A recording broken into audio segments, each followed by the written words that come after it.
This is the Big O Show. This is the Big O Show. All right, Ira, how you doing, baby? You feeling good?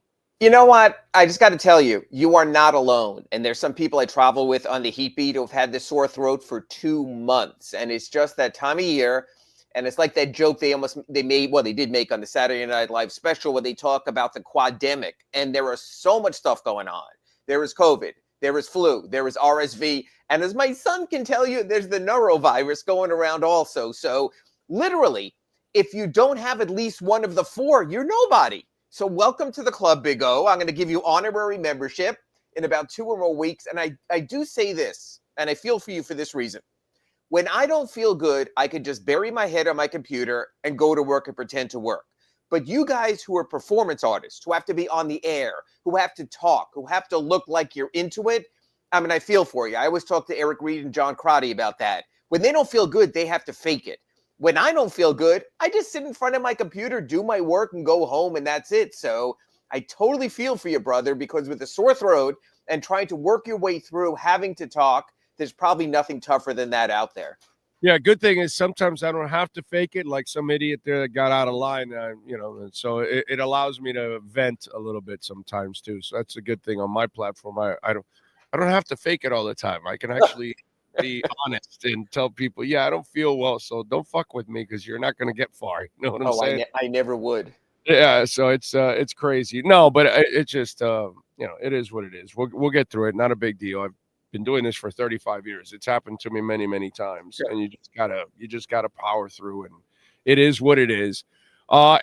Speaking of powering through, my lord, we have watched Eric Spoelstra power through, Bumpgate and Scrubgate with the white sides of the world and going 31-10 and Jimmy Butler's situation now, and now post Jimmy Butler, a very young team that really doesn't know how to really win, a young team that, while you may want to label Bam or Tyler a star, they've never played the star role ever. They've never been the guy. You know what I mean? And even now Tyler's realizing that when he is the guy, he gets a lot of attention and he's not the same player at times.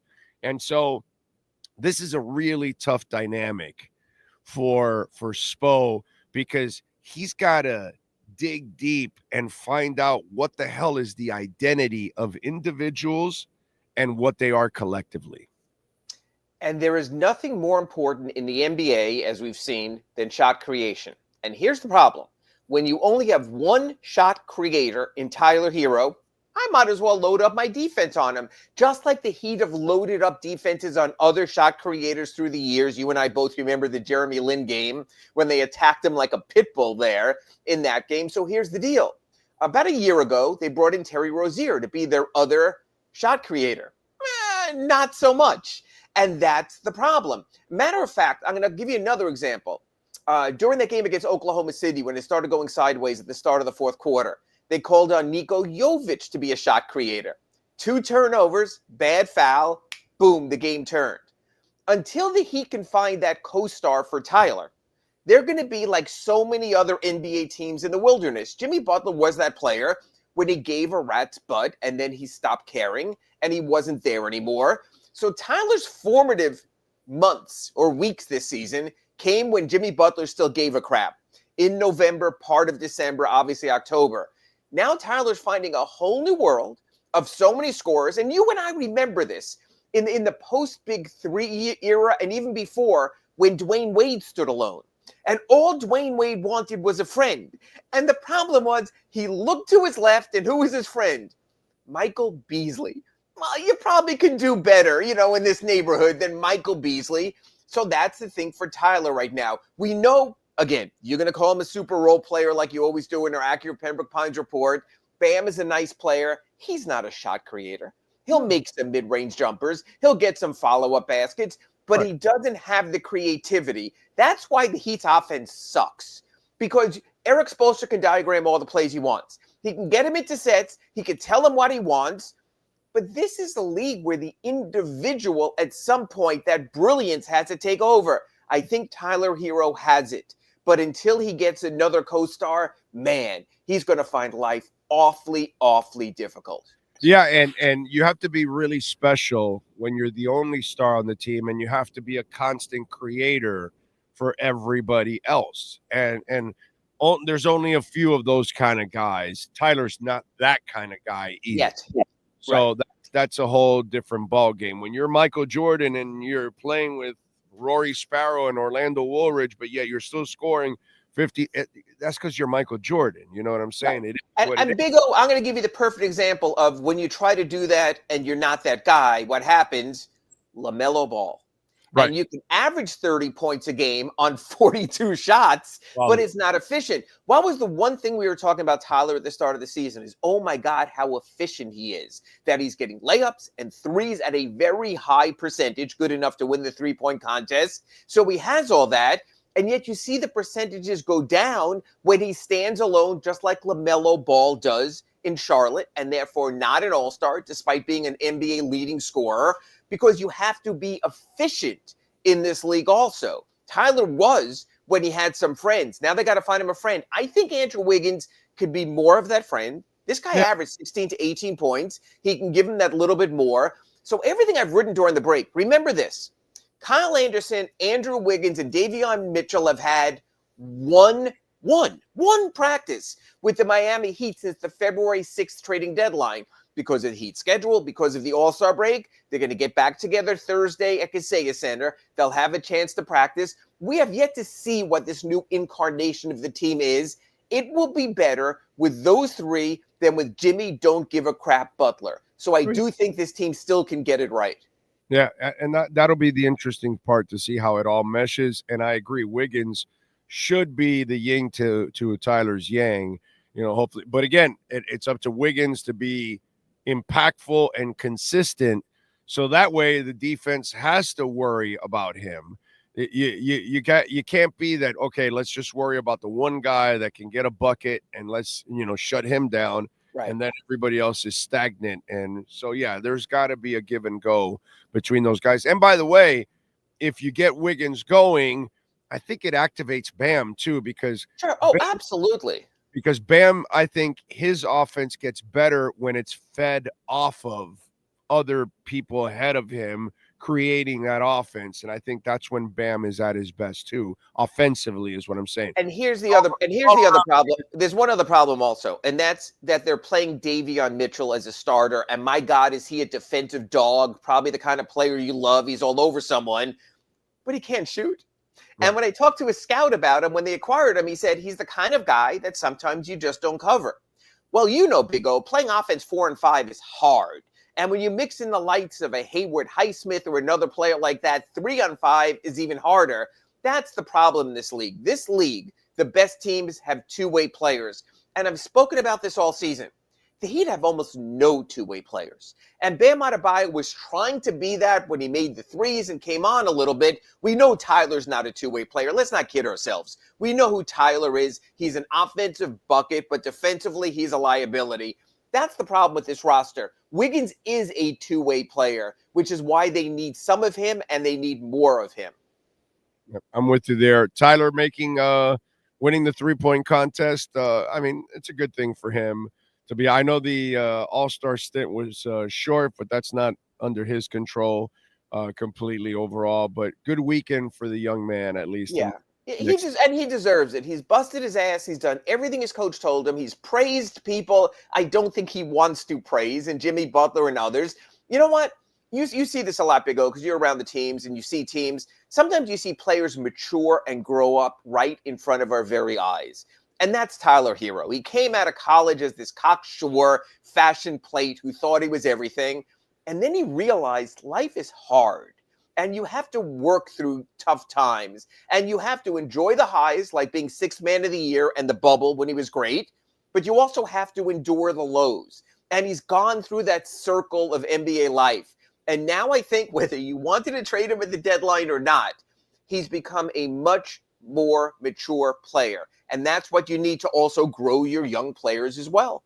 Yeah, no, listen, what I like most about Tyler is that, because I'm old school like you are, he didn't go into a shell with Riley's criticism. Riley's criticism was an actual point, and Correct. Show up. Yes. he took it as, the fact is I am this.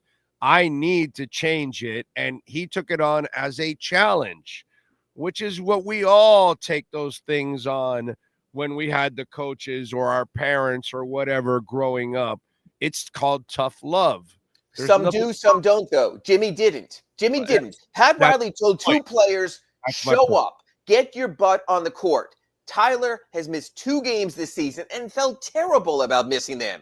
Jimmy missed a half of the season by the time he was gone. That's the difference. Pat Riley issued the most simple of orders of any boss to an employee. Show up for work. Don't have to be great.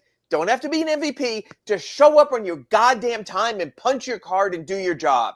And that's why they reached the end of the rope with Jimmy. And that's why, same thing with Bam. He's only missed 2 games. These guys show up. So when fans say, I want my money's worth, you go to Kaseya Center, you see Tyler. You go to Kaseya Center, you see Bam. You went to Kaseya Center, you might see Jimmy, you might not. You can go buy his coffee instead. Yeah, no, and listen, I would never question Bam's professionalism, but that to me, that's where I said, okay, Tyler, you've grown up, you've matured, you get it. Because Jimmy was great at calling everybody else out, and so now he gets called out for something that he deserves to be called out, but you're not professional enough to rise above it and say, you know what, you're right. I am falling short of my responsibilities, and you didn't respond. I love that Tyler responded, and is doing the best to his ability. I think exactly. I think that is huge.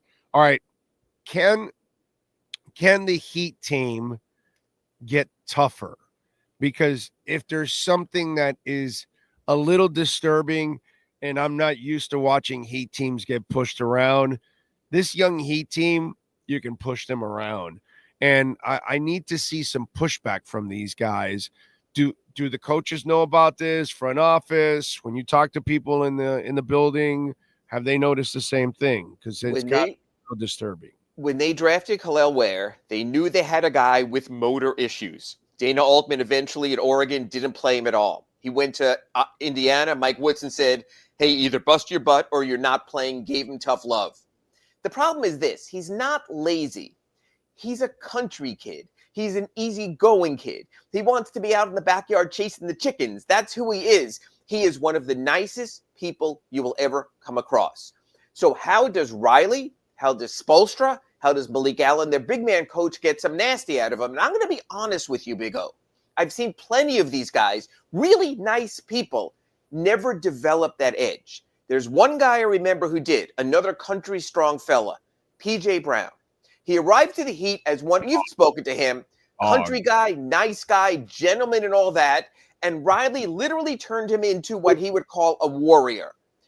We've seen other guys who simply didn't have that template. As a matter of fact, I'm going to give you another very nice guy. Maybe your daughter can marry him one day. Bam Adebayo, wonderfully nice person, incredibly well raised by his mother. But does he have that dog in him? Does he going to step up to someone, get in their face, and say, you're not kicking sand on me? That's the problem.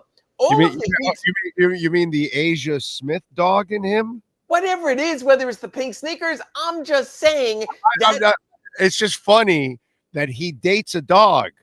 Yes. He dates the biggest dog in the entire freaking league, okay? Like, she is feared in that league. You know what I'm saying? It's just, it's interesting. It just shows you are or who you aren't as a personality. And here's the thing. So let's look at the Heat big men.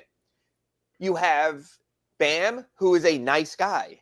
You have Khalil Ware, who's country nice. You have Haywood Highsmith, total gentleman. You have Kevin Love, wonderful with the memes, wants to laugh with everyone. They don't have the MFer that the Heat have had. Highsmith's a tough kid.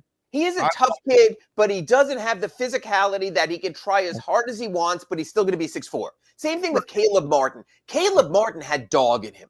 Caleb Martin would go out there, would be fierce, would get his tees. The Heat need a little bit more of that. I don't know how you do that. I don't know how you take a well-adjusted human being, and make him angry. You have to find a way to push that button. That's what Eric Spoelstra has to do. That's what Malik Allen has to do. But I agree, because when you go against other teams' MFers, if you don't stay up, look, who was the ultimate MFer? Was Jimmy Butler. I mean, he was telling Karl Anthony Towns that he is baby soft, and he would get in guys' grills. When's the last time you saw a member of the current Miami Heat get in the face of an opponent? Think about that. You just don't. Maybe Tyler has a little bit of that, but this team is not like that. This team you want to bring home to mom, which is all well and good, but you're also trying to win games in a very physical league. Yeah. I don't see enough Masons and Alonzo Mourning. Even Brian Grants, even guys who were nice guys, off the court, but found a way and had their dog in him. That's what you need. Vasquez was a Southern gentleman. Absolutely. You know what? Another guy who looks like he spent his week at a tanning booth, Dan Marley. Marley would show up in the smile and the good looks and all that, but he would be in your absolute grill. Tim Hardaway, another one. Yeah, James Posey, all that kind of stuff. I don't see enough of that kind of stuff. Which is weird, because that's what this team, hardest working, toughest minded, blah, blah, blah, blah, blah. Well, show a little of it now. Show it on the glass. Show it defensively. Show more of that dog. Right now, the Heat lack dog. All right, speaking of that, let me go to a general, because it is the Miami Heat and NBA segment. We're watching the Four Nations. Obviously, we can watch the NHL regular season and compare it to the NBA regular season. And when we watch the two leagues, it's just like night and day, dude. Night and day. And I'm not talking about the NHL All-Star game, because that's also, but they got smart to get away from it because of that. Exactly. And then they play this, which they gave a shit. I don't think even in the NBA you do the whole world thing. I don't even think it'll get that personal either, by the way. And I don't think you can, because if you're trying to get the 24 best players, you're going to take a overseas player who's a lesser player at the cost of one of the NBA's all-stars. But I got to tell you, on Saturday night, I was flipping back and forth because I wanted to see Tyler.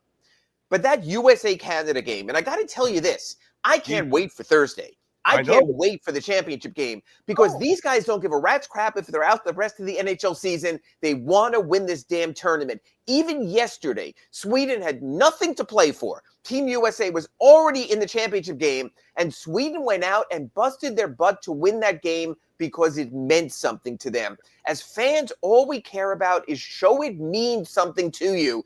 NBA All-Star Weekend was beyond a joke. It was everything wrong with the NBA. It was about marketing. It was about hype. It was about everything off the court. Adam Silver has taken this league in such a direction he doesn't even know. Or he doesn't give a rat's crap, because he knows it's about YouTube. He knows it's about everything else like that. It's about TikTok. It's about the videos. It's about streaming. There's an old saying with David Stern was commissioner that he didn't know if the ball was inflated or stuffed and didn't care. It was all about the dollars. Adam Silver is the guy that I want loading up my 401k. He will make me a great return. He will be my Bitcoin. But when it comes to on-court product, what we had this weekend, I think you could sum up in one word. It was a disgrace. Yeah, no, it was. And that's when I look at it, and I look at the NHL and I look at the NBA, and it's amazing that as consumers, we don't give the NHL the love they actually deserve. They should be getting NBA love, and the NBA should be getting the NHL love. If you are not watching on Thursday, USA Canada, you are going to miss one of the epic sporting events of this calendar year. I mean, it is just absolutely phenomenal. And then when I look at the NBA, and I'm like, come on, guys. And it's lost so much. It reminds me when you watch what we're watching in hockey. When does baseball become great at Marlins Stadium? Is it with the Marlins, or is it with another tournament that comes to town? It's always with the World Baseball Classic, and you see it, and you see the passion in the crowds, and you're like, wow, they can fill this place. Wow, this place can get loud. That's the difference. Again, I think too many of our athletes have lost their passion because of the money. I don't begrudge them the money. If Tom Cruise and actors can make all that money, and Timothée Chalamet can make all that money, God bless him. But money softens you, and we see it. And remember, even the in-season tournament, $500,000 per player. Well, that's what I make for any game against the Hornets in the middle of March. It doesn't matter to me, and you see that. And that's why guys don't want to show up, and guys don't care, and they go through the motion. I don't know if there's a way to get around that. You appeal to your sense of pride. And again, on Thursday, NHL players who resume their regular season on Saturday will still go out there with everything they have, even if they have to rest on their team's Saturday games, because it means something to them. I love anyone in any business when something means something to them, when they come on the Accurate Pembroke Pines Report and speak for 22 minutes because it means something to them. You know what, folks? Give a crap about your work. You have the best jobs in the world. Big O has the best job in the world. I have the best job in the world. Be thankful for being blessed. And instead, it's almost like the NBA on All-Star Weekend is putting up a middle finger to its fandom. It's crazy. Yeah. Yeah, no, it is kind of disturbing what's going to go on. How do you assess the changes with the Lakers and Dallas and then the Warriors overall? Dallas still makes no sense to me. We talked about this before or after the trade. You canvass the rest of the league and you get the best possible deal. I don't understand that. I think you could have called the Celtics and gotten Jaylen Brown and Derek White and 2 first-round picks, and instead you get 39-year-old Anthony Davis. I'm exaggerating, 33, but you get someone who's not going to be there long-term. It made no sense to me. There should be an investigation there. The Lakers, I'm curious. You have 2 alphas who both need the ball in their hands, and that's going to be a classic case of, do you have enough in support, which LeBron has not had, except for that one championship season with the Lakers in 2020. This is not like when you had Kyrie and Kevin Love with the Cavaliers or Wade and Bosh, so I'm curious about that. Golden State's going to be good for one reason. You know this, Big O. When Jimmy Butler cares, he is an ultimate MFer. And he is going to be a tough out in the playoffs. And he's going to be great. And it's going to be eating you up inside, because that guy, when he cares, is as good as anyone in a playoff type of setting. He stopped caring here, stopped caring in Philly, stopped caring in Minnesota, stopped caring in Chicago. As long as the marriage is short, as long as you get a prenup and you know it's just going to go 2 or 3 years, Jimmy's the perfect player. The Heat try to make it work 5.5 years. That's the point of no return with Jimmy, unfortunately. That's if his body holds up. We'll see if his body holds up too. But he'll push his body. But he'll push his body because he wants to make a statement and because he got his money. All right. So what you're saying is you want Doge and Elon to investigate the Dallas Mavericks. Someone has to, because what they did and how they gave up this player, I know he's out of shape. I know there are personal issues, but every person in the NBA I've spoken to said, you always have those kind of issues. And with the great ones, you work past them. And if Michael's going to be up playing poker in Vegas or in Atlantic City till 2 a.m, so what? He's still great. There is nothing I've seen from Luka Doncic, including last season's NBA Finals, that doesn't tell me he's still great. And if you're afraid about 2, 3, 4, 5 years down the road, when you get a generational talent, you take that chance. Yeah, no, I get it. If he eats his way out of the league, then yeah, that's but he's such a freak of a talent to trade him. I mean, that town is just absolutely crushed, man. All right, what do you got going on in the Sentinel so folks can check you out? I'm finishing a 2-part series today, what went right, what didn't go right over the first half of the season, sort of setting people up that there is good, half full, there is bad, half empty. Tomorrow I'm going to break down the playoff race. Remember, the Heat have to go 21-8 just to match last year's 46-36 finish, so they got work ahead of them, but they have the 5th easiest schedule in the NBA the rest of the season. The table is set for them. We come back with a 3-game trip. I go to Toronto, Milwaukee, and Atlanta. Then it's like 18 of 26 at home. The opportunity will be there for Eric Spoelstra, Tyler Herro, Bam Adebayo for the newcomers. We'll get to see who they are, and it's important for us, Big O, for this reason. Because if they're not who we are, then you could do what you wanted. Then you can do the blow it up. Then you can do the reset. Then you could have 2 first-round picks this year, your own and Golden State's. The Heat will have the pieces to finally try to get it right. So these last 2 months, I think, will be fascinating. All right, good stuff. Follow him on Twitter at Ira Heatbeat. And, of course, catch his work and subscribe to the South Florida Sun Sentinel. Ira, as always, thank you. We will catch up next week. Appreciate it. My last piece of advice to you is Mucinex. And good luck, my buddy. Thank you. Thank you. And I've actually been using a lot of Mucinex. Thank you, sir. It's very good. The customer appreciation sales event is going on right now. The ZDX, baby. 0.9% financing for 72 months. You can get it for $449 a month. The 2025 Integra, $339 a month, 3.9% financing for 60 months. The RDX 2025, $399 a month, 3.9% financing for 72 months. And the 2025 MDX, they will take $10,000 off the MSRP. You can also check out the fleet of certified pre-owned vehicles. They're all over the lot, man. That lot is overflowing, and that's what you want as a customer.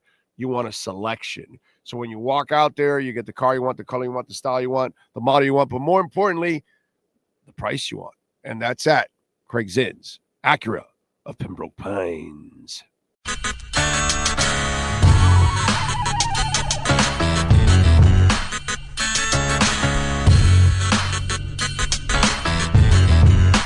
This is the Big O Show. This is the Big O Show.